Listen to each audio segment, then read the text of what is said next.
할렐루야, 주님을 찬양합니다. 메시지 4번에 왔습니다. 제목은 베델의 실제와 고통의 아들이자 오른손의 아들이신 그리스도를 산출함입니다. 이번 결정은 두 가지 중점이 있습니다. 첫 번째, 베델의 실제이고 두 번째는 그리스도를 산출함입니다. 이 결정은 창세기 35장 말씀을 근거합니다. 창세기 35장 말씀 안에 있는 내용을 간략하게 정리해 보겠습니다. 창세기 32장에서 야곱은 하나님에 의해 파쇄되는 체험을 갖게 됩니다. 하나님은 야곱의 타고난 힘을 강하게 치셨습니다. 그때부터 야곱은 변화의 체험 안으로 들어갑니다. 그리고 창세기 35장에 이를 때 하나님께서 야곱에게 예전에 그의 형 에스를 피해 달아날 때 그에게 나타나신 하나님을 위해 베델로 올라가서 제단을 쌓으라고 말씀하셨습니다. 야곱은 베델로 올라가서 그곳에 제단을 쌓고 그 이름을 엘베델이라고 불렀습니다. 엘베델은 하나님의 집의 하나님이라는 뜻이죠. 그러자 하나님은 야곱의 이름을 바꾸셨습니다. 원래 그의 이름은 속이는 자, 빼앗는 자, 탈취하는 자라는 야곱에서 하나님의 왕자라는 이스라엘로 바꾸셨습니다. 그리고 그분 자신을 모든 것을 충족시키는 하나님, 즉 엘샤다의 하나님으로 계시하셨습니다. 그러자 야곱은 베델에서 돌 기둥을 세우고 그 위에 전제물을 부었습니다. 베델에서 이런 체험을 한 후 야곱은 다시 여행을 떠났습니다. 여행 도중에 그의 아내 라헬이 죽어가면서 아들을 낳았습니다. 라헬은 그 아들의 이름을 베노니, 즉 슬픔의 아들이라고 불렀습니다. 그러나 야곱은 오히려 베냐민, 즉 오른손의 아들이라고 이름을 바꾸었습니다. 그런 후 야곱은 사랑하는 아내 라헬을 장사 지내고 헤브론으로 가서 그곳에 머물렀습니다. 이제 이 말씀의 영적인 의미들을 살펴보겠습니다.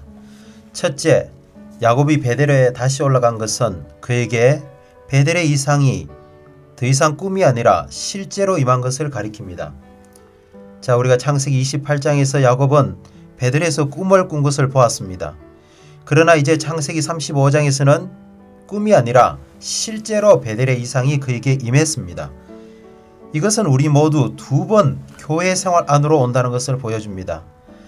첫 번째, 우리는 꿈에서 교회 생활 안으로 옵니다.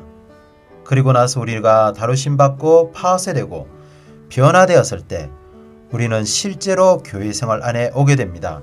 할렐루야, 주님을 찬양합니다. 두 번째, 베델에서 야곱의 이름은 이스라엘로 바뀌었습니다. 이것은 무엇을 의미합니까? 그의 이름이 바뀌었다는 것은 그의 존재가 바뀌었다는 것입니다. 야곱은 베델, 곧 하나님의 집에서 더 이상 탈취하는 자, 빼앗고 속이는 자가 아니라 이스라엘, 곧 하나님의 왕자로 존재가 바뀌었습니다. 세 번째, 야곱은 베델에서 제단을 쌓고 그곳의 이름을 엘베델이라고 불렀습니다. 엘베델은 하나님의 집의 하나님이라는 의미입니다. 이전에 그는 창세기 32장에서 세겜에서 제단을 쌓고 그 이름을 엘 엘로헤 이스라엘이라고 불렀습니다. 그것은 다만 한 개인과 관련된 하나님의 이름이었습니다. 그러나 이제 35장에서 야곱은 그 제단의 이름을 엘베델, 즉 하나님의 집의 하나님이라고 불렀습니다. 이것은 야곱이 하나님에 대한 개인적인 체험에서 단체적인 체험으로 전환하는 중대하고도 근본적인 전환을 가졌다는 의미입니다. 야곱에게 있어서 하나님은 더 이상 개인적인 하나님이 아니라 하나님의 집의 하나님, 단체적인 몸의 하나님이 되셨습니다. 우리도 반드시 이러한 중대하고도 근본적인 전환을 가질 필요가 있습니다. 베델의 실제에서 네 번째 중점은 하나님께서 그분 자신을 모든 것을 충족시키는 하나님으로 계시한 것입니다. 이것은 오직 베델에서만, 즉 하나님의 집에서만 우리의 하나님은 모든 것을 충족시키는 하나님이 되신다는 의미입니다. 다시 말해서 하나님은 그분의 건축물을 위해서 모든 것을 충족시키는 하나님이 되신다는 의미입니다. 그렇기 때문에 우리가 모든 것을 충족시키는 이러한 하나님을 체험하기 위해서는 반드시 베델, 곧 교회 생활 안에 있어야 합니다. 하나님의 집, 교회 생활이 없다면 우리는 결코 모든 것을 충족시키는 하나님을 가질 수 없습니다. 교회는 무엇입니까?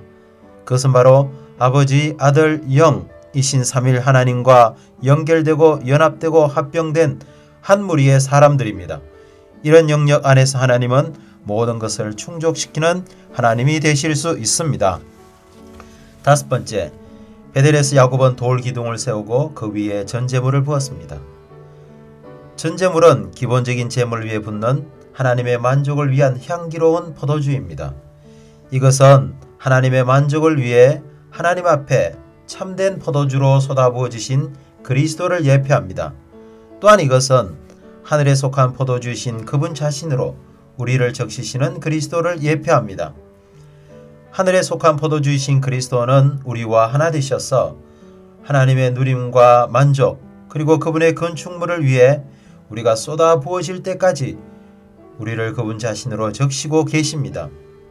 이것은 마치 바울이 빌립보서에서 성도들의 믿음의 제물 위에 자신을 전제로 붓는 것과 같은 것입니다. 우리는 하나님의 건축물인 하나님의 집을 위해 우리 자신을 전제물로 쏟아 부어지도록 그리스도로 매일매일 채워질 필요가 있습니다. 그러기 위해서 우리는 매일매일 기본적인 제물이신 그리스도를 체험할 필요가 있습니다. 여섯 번째, 베델 즉 하나님의 집의 기능은 그리스도를 표현하는 것입니다. 그리스도를 표현하는 것은 개인적인 문제가 아니라 하나님의 집 안에서의 단체적인 문제입니다. 야곱이 베델에서의 체험을 가진 후 라헬이 베냐민을 낳은 것은 그리스도의 단체적인 표현을 위해 그리스도를 낳는 것을 예표합니다. 야곱은 라헬을 잃고 베냐민을 얻었습니다. 이것은 그리스도를 표현하기 위해 그리스도를 낳으려면 우리의 타고난 선택, 타고난 갈망, 타고난 생명이 대가로 지불되어야 한다는 의미입니다. 일곱 번째, 베델의 실제를 체험한 후 야곱은 헤브론으로 갔습니다. 헤브론은 하나님과의 완전한 교통을 의미합니다. 즉 야곱은 하나님의 집에 하나님을 체험한 후 하나님과의 완전한 교통 안으로 들어갔습니다. 헤브론의 교통은 친밀함과 평안과 만족과 기쁨을 의미합니다. 이것은 우리가 비록 교회 생활 안에 있을지라도 여전히 헤브론에 와서 주님과의 완전한 교통 안으로 들어갈 때까지 계속 여행해야 한다는 뜻입니다. 우리는 하나님과 교통할 뿐 아니라 또한 몸의 지체들과 교통을 가져야 합니다. 우리가 정말 몸의 생활을 안다면 우리는 교통의 중요성을 볼 것이고 몸의 교통을 떠나서는 살 수 없다는 것을 깨달을 것입니다. 마지막으로 야곱은 그의 마지막에서 주님께서 일생 동안 자신을 목양해 주셨다고 분명히 말했습니다. 이것은 주님의 목양이 베델 곧 하나님의 집을 위한 것임을 보여줍니다. 그분이 우리를 목양하시는 목적이 있습니다. 그것은 하나님의 건축물인 베델 즉 하나님의 집을 위한 것입니다. 할렐루야. 주님은 그분의 집을 위하여서 우리를 일생토록 목양하시는 분이십니다. 메시지 4번의 결정의 두 번째 중점은 베냐민의 출생입니다. 이것은 고통의 아들이자 오른손의 아들인 그리스도의 산출을 예표합니다. 베냐민의 출생과 라헬의 죽음은 동시에 일어났습니다. 이것은 무엇을 의미합니까? 이것은 야곱이 라헬을 잃음으로써 아들을 얻었음을 의미합니다. 그렇다면 그 영적인 의미는 무엇입니까? 그것은 하나님께서 결국 우리가 천연적으로 선택한 것을 가져가실 것이고 그 대신 우리가 그리스도를 낳고 그분을 표현하게 하실 것이라는 의미입니다. 우리가 겪는 손실을 두려워할 필요가 없습니다. 하나님의 목적은 우리가 손실을 겪는 것이 아닙니다. 하나님의 목적은 우리가 그리스도를 낳고 그분을 표현하게 하시는 것입니다. 오늘날 하나님의 집인 베델에서 우리는 더 손실을 입을 것이지만 그것은 그리스도를 표현하기 위해 더 많은 그리스도를 낳기 위한 것입니다. 라헬은 아들의 이름을 베노니 즉 고통의 아들이라고 불렀습니다. 그러나 야곱은 즉시 베냐민 즉 오른손의 아들이라고 불렀습니다. 이 둘은 모두 그리스도를 예표합니다. 그리스도는 육체의 되심으로 슬픔의 사람이 되셨지만 즉 베노니가 되셨지만 부활 안에서 영광과 존귀 가운데 계신 오른손의 아들이 되셨습니다. 즉 베냐민이 되셨습니다. 사랑하는 형제 자매님들, 요약하면 우리가 다루심 받고 파쇄되고 변화될 때 우리는 베델의 실제에 이르게 됩니다. 그곳에서 우리는 하나님을 개인적으로 체험하는 데서 단체적으로 체험하는 대로 중대하고도 근본적인 전환을 갖게 됩니다. 즉 엘 베델의 하나님을 체험하게 됩니다.